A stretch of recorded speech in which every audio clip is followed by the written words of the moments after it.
A friendly desert community, where the sun is still hot, the moon still beautiful, and mysterious lights still pass overhead while we all pretend to sleep.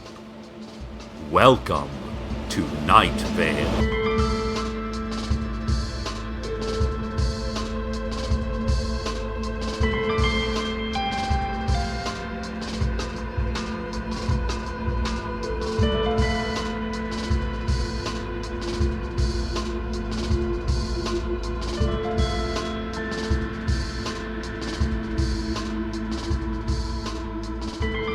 Word is in about a disturbance at the Desert Flower Bowling Alley and Arcade Fun Complex.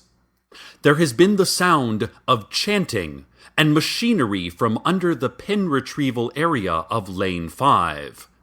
And Teddy Williams has changed all the bowlers' names on the electronic scorecards to "They are here."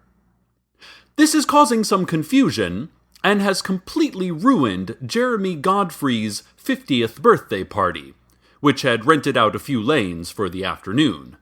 Jeremy was last seen drinking a light beer out of a plastic cup, shaking his head sadly as he swished the liquid around and looking out the window at the sky, mostly void, partially stars. Teddy Williams was last seen howling, commanding his militia to surround the pen retrieval area and prepare for an attack. And Carlos, sweet Carlos, brave Carlos, was last seen approaching the entrance to the underground city, saying he was going to get to the bottom of this, that someone had to, and that Teddy Williams was deranged. Teddy Williams was then last seen saying, "Oh yeah, say that to my face, big shot." But Carlos, my poor Carlos, was already gone. I fear, Night Vale. I fear for what we know. I fear for what we don't know. I fear for what we don't yet know that we don't know. The Apache tracker stood outside of the bowling alley, glowering at the entrance and shaking his head. I remind you that this is the white guy who likes to dress in a cartoonish approximation of a Native American and claims to have mystical powers. He's a real racist jerk, and no one likes him. And the fact that he recently disappeared and reappeared as an actual Native American changes nothing. And neither does the fact that he can now only speak Russian.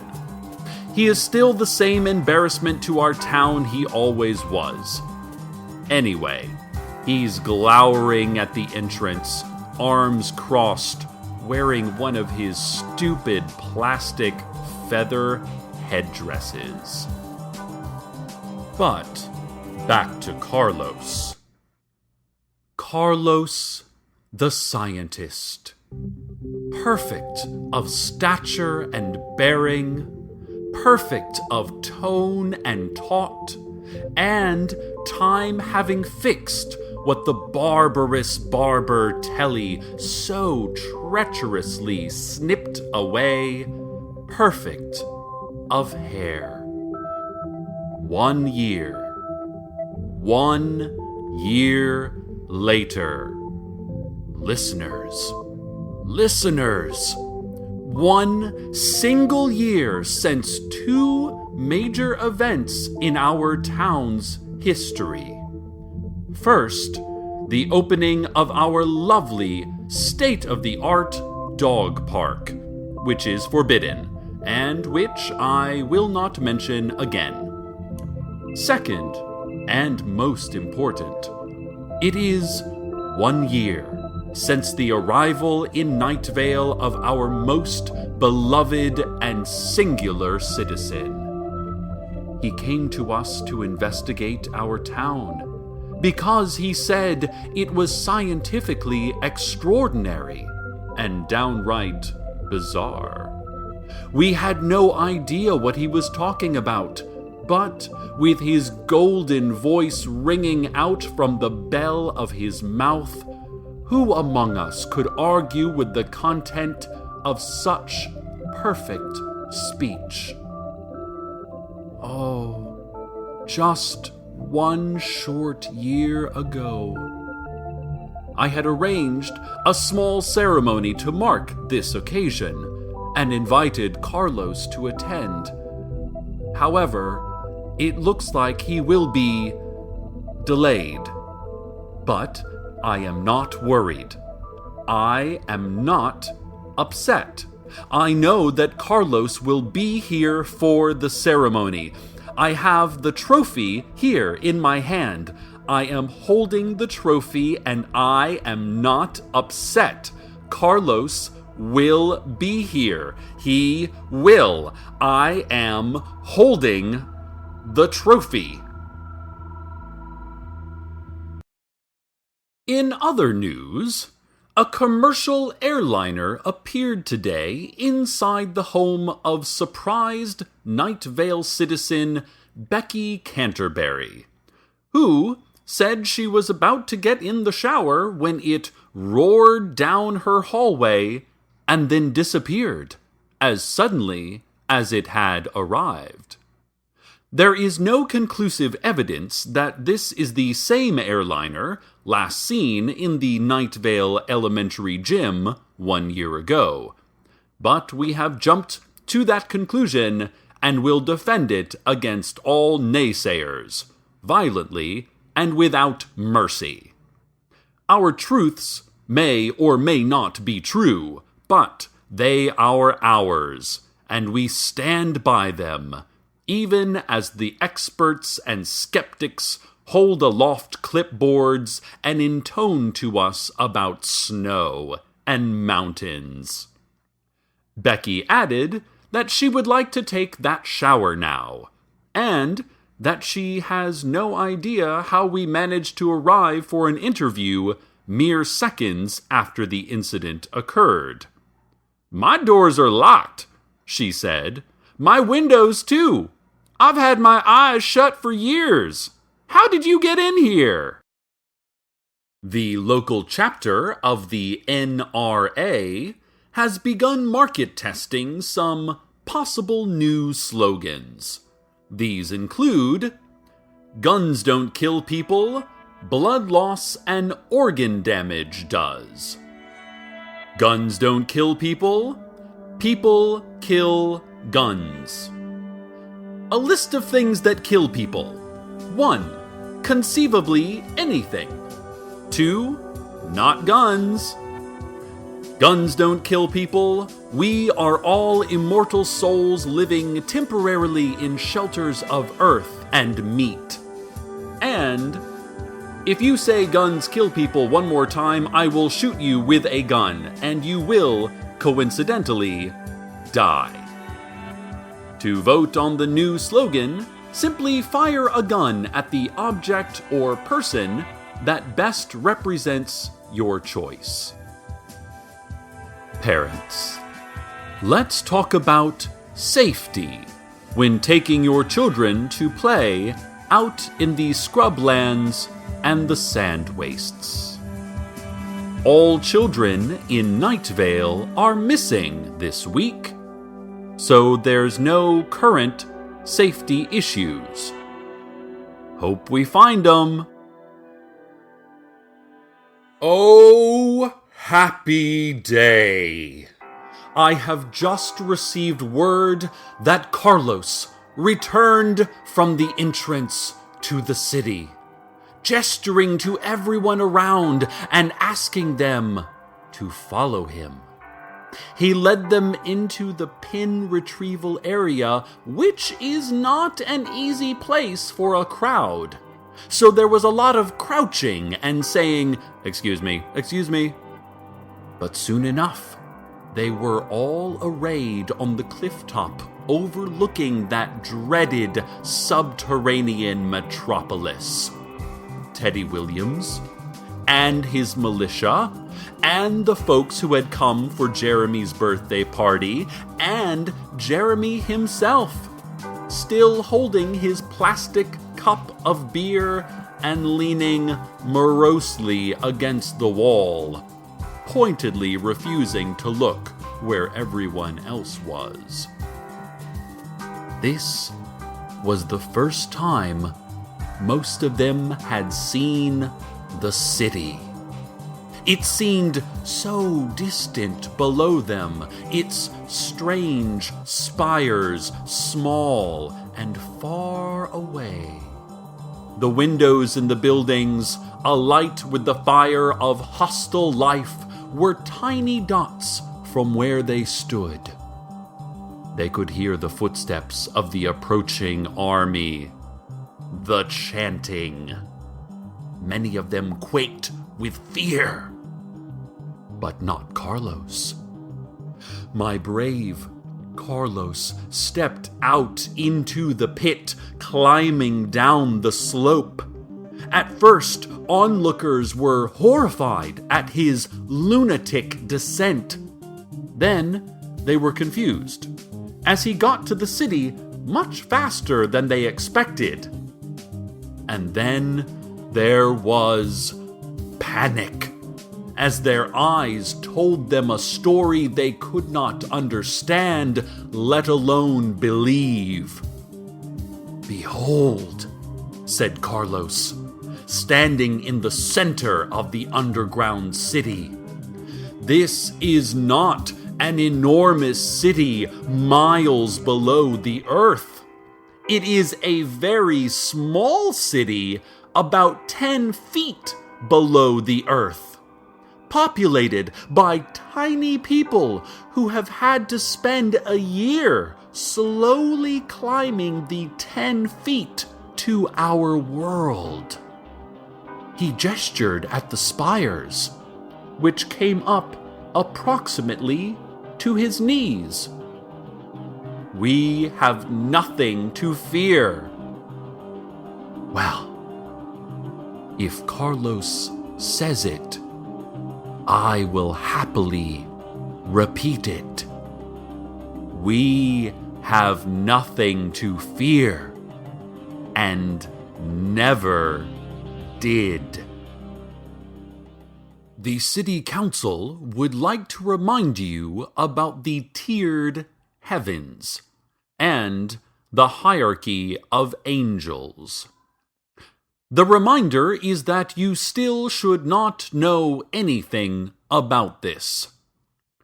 The structure of heaven and the angelic organizational chart are still privileged information. Also, angels aren't real.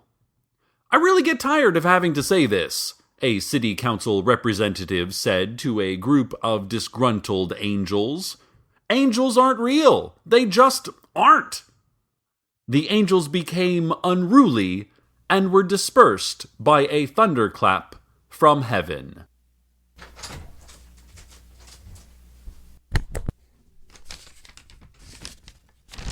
Oh,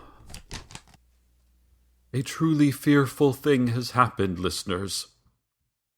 Carlos, standing triumphantly in the toy-scaled city, was attacked by tiny people using projectiles and explosives.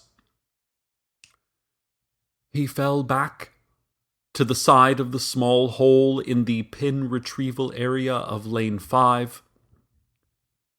Blood welled through his shirt. And here I am, stuck in my booth. Useless, only able to narrate and not to help. He staggered, fell to his knees. So much blood. He collapsed completely. Curse this town that saw Carlos die.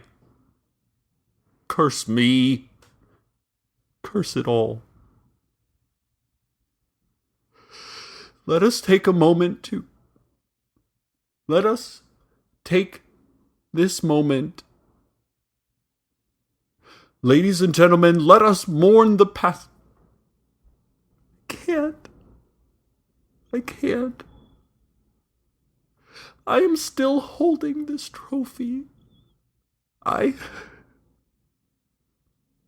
We go now to this pre-recorded public service announcement.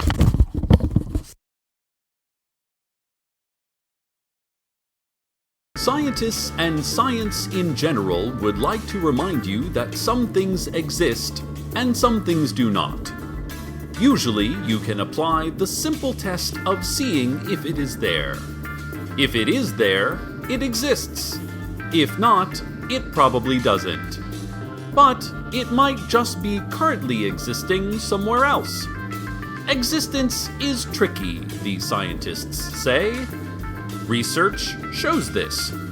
For instance, there is that house in the housing development of Desert Creek out back of the elementary school. The house that doesn't exist. It seems like it exists. Like it's just right there when you look at it, and it's between two other identical houses, so it would make more sense for it to be there than not. But it does not exist. They have proved this with science. The scientists still haven't gotten up the nerve to ring the doorbell and find out what happens. Do you want to do it? They'll pay you $5 if you do. Just ring it once, okay? We'll be watching from back here. You'll probably be fine.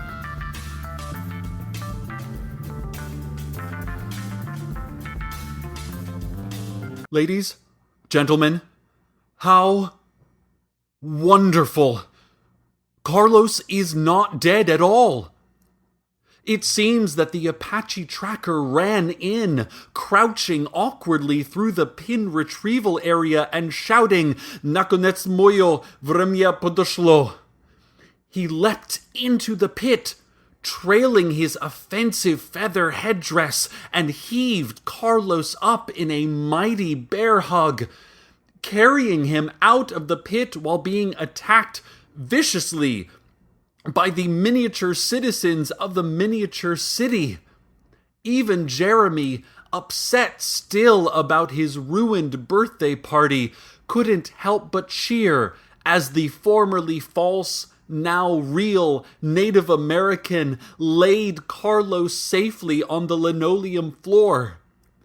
Teddy Williams, who of course is also a licensed doctor, as all bowling alley owners are required to be, checked his wounds and indicated through a series of rhythmic hoots that Carlos will be, in fact, okay.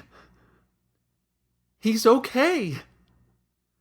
Never before in my career as a broadcaster have I gone through such a roller coaster of emotion and fear. To think that I had lost that most precious thing to me, the presence of Carlos in my life, and then to have it brought back so that I could appreciate it all the more. Oh, Carlos, all the words I would never have said to you. And the news that the city is in fact only a miniature city, 10 feet down, well, that was startling as well. But it appears that all is well. And so I say to you, with a heart singing its way from heavy to light, good night, Night Vale, good... Oh no. I have just been handed a note. Oh. This is not good news. Ladies and gentlemen, in his valiant rescue of our beloved Carlos, the Apache tracker was mortally wounded. He is bleeding profusely, and it is getting all over his fake feather headdress, and he says that even his ancient Indian magics will not help him, which of course they won't, because they're not real. Listeners, how could I have been so wrong about this man? A racist embarrassment to our town? Maybe. A real jerk? Yes. But he also was a man with Night Vale's best interests at heart, who worked closely with the angels and the mysterious man in the tan jacket to protect us from the miniature city under the bowling alley. And he, at the cost of his own life, saved Carlos. Carlos breathes, and soon the Apache tracker will not. Tell me nothing else, and still I will tell you. Here is a good man. Here is a good man dying. Here it is, the end of a good man's life. The Apache tracker spoke, not in a hoarse whisper, but with a clear, ringing voice addressing the sky hidden behind the styrofoam panels of the ceiling. Ladno, ladno, ja znal, eto slučja, ti możesz je zwiat, moju masznu. He said this, and then he died. The Apache tracker is dead. Teddy Williams confirmed. Jeremy is slumped into a folding chair, kicking his feet and saying, "This is the worst birthday party anyone has ever had." Good night, brave tracker. Good night. I thought you were one thing and you were another. It is likely I will learn nothing from this. And oh, message on my phone. Carlos wants to see me. He says to meet him at the Arby's parking lot. I am not sure what scientific exploration now needs the services of my radio audience, but I will dutifully go. Dutifully meet him. And as I go, let us all go. Go now to the weather.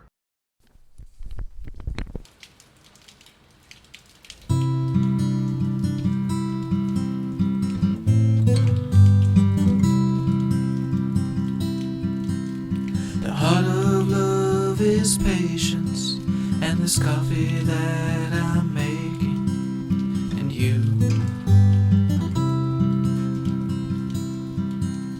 'cause outside kids are breaking on rocks of their own making, and we are breathing easy and seeing clear. I guess if I wanted to move now I could.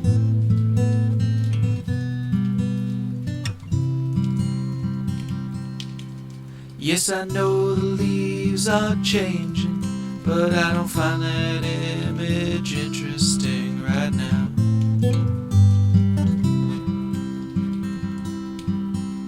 'Cause even as time's moving, it's just you in different clothing, and we are breathing easy and seeing clear. I guess if I wanted to move now I could.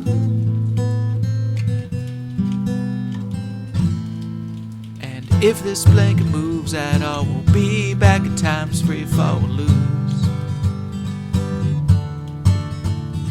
So hold on tight to last night, denial wrapped in morning light we choose. With arms and hearts and leftovers and barely watch TV shows we soothe. I guess get dressed, rejoin the mess, but I think about that less and less with you.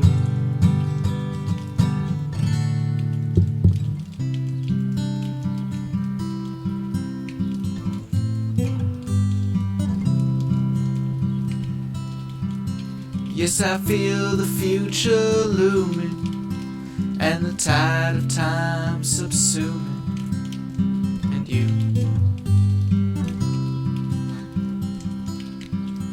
'Cause the warmth from your body makes this a Sunday morning stasis, and we are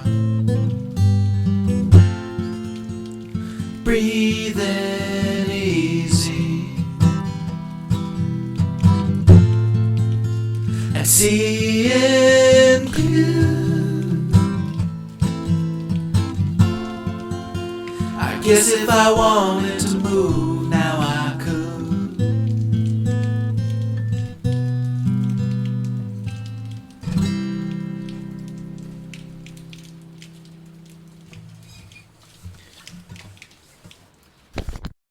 I arrived at the parking lot to find Carlos, perched on the trunk of his car in flannel and jeans, his perfect hair mussed, his perfect teeth hidden.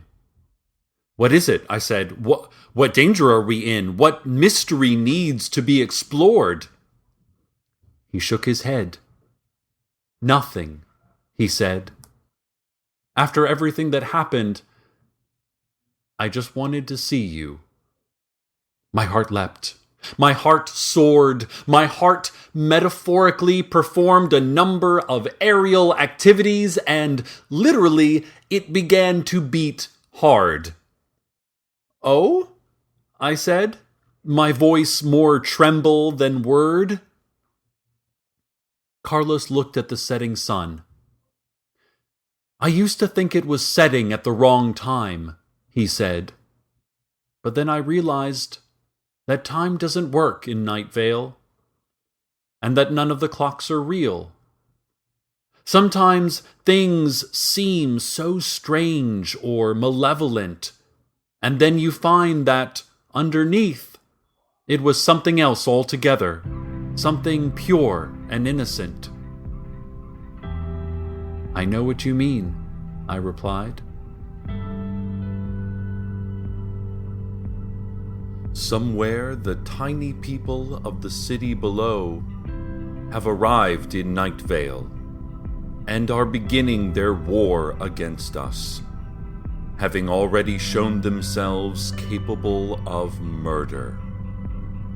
Somewhere, a man in a tan jacket is whispering into the ears of our mayor, and we do not know what agenda they pursue. Somewhere, the body of the Apache tracker lies cold and still, never to speak of ancient Indian magics again.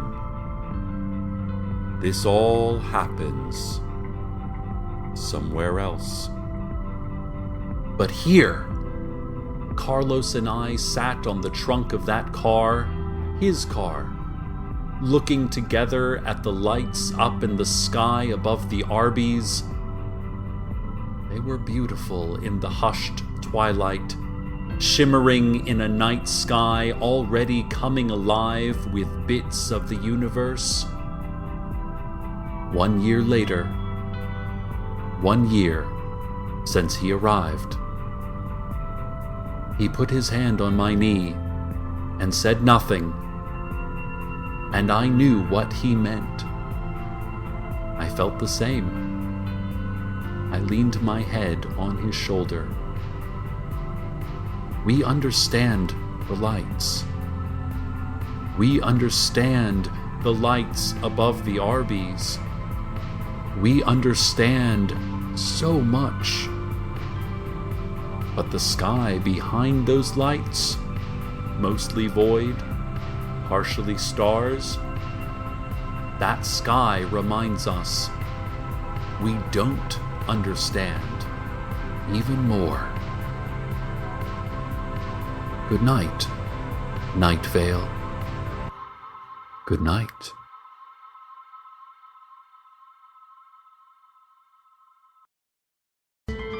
Welcome to Night Vale is a production of Commonplace Books. It is written by Joseph Fink and Jeffrey Craner, and produced by Joseph Fink. The voice of Night Vale is Cecil Baldwin. Original music by Disparition. All of it can be downloaded for free at disparition.info. This episode's weather was Sunday Morning Stasis by Joseph Fink. Want to have your music featured in the weather section? Want to contribute your talents to the show? Just want to say hi? Email us at nightvale@commonplacebooks.com or follow us on Twitter at @NightValeRadio. Check out commonplacebooks.com for more information on this show, as well as our books on the unused story ideas of H.P. Lovecraft and what it means to be a grown-up. And while you're there, consider clicking the donate link. That would be cool of you. Today's proverb. Fun game. Say toy boat over and over. Do it for the rest of your life. Retreat from society and live on alms. Whisper toy boat as you die.